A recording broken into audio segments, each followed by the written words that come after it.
আজকে কিন্তু আমাদের এটা অঘোষিত বিদায় হবে।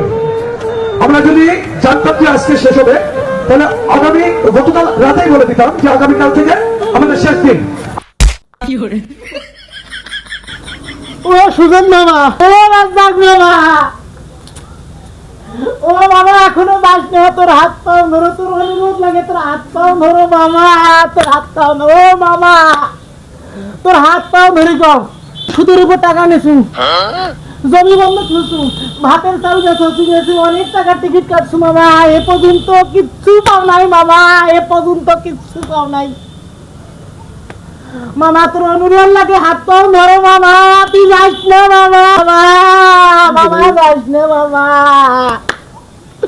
ও মামা যাস না, আমি কিচ্ছু পাও নাই মামা। ভাইরে ভাই, আর তোর ভাইয়া রে, আর দুঃখের কথা কইস না ভাইরে। একটা গরু ছিল, গরুটাও বেচাছু, ভাতের চালগুলোও বেচে টিকিট কাটছু ভাইরে, কিচ্ছু পাও নাই। আজ বলে না হঠাৎ করে চলে যাইবে, এই কথা তুমি জানো না ভাই। আর ভাই, ও ভাই মুই যে কেস্তি নিছু ভাই রে, এখন কি দিয়ে মুই কেস্তি দেন ভাই রে, ও ভাই রে। ওর দুইটা গরু ছাগল ছিল, সেটাও বেঁচে ফেলাইছো।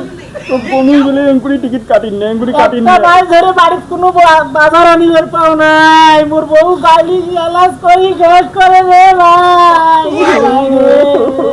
ভাই উন্না যে এরকম করি হঠাৎ করে যাইবে,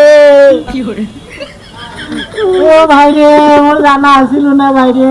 মুই ছয় ভরে শোনা পাই, এই আশায় মুই জমি বন্ধক ছুছু, কেস্তে এনেছু, গরু বাছুর বেচাছু, ভাতের চাল গুনাও বেচে ফেলেছু ভাই রে। ও ভাই রে, ও ভাই আমি আর পাওছ না ভাই রে। ভাই ভাই কি হল ভাই?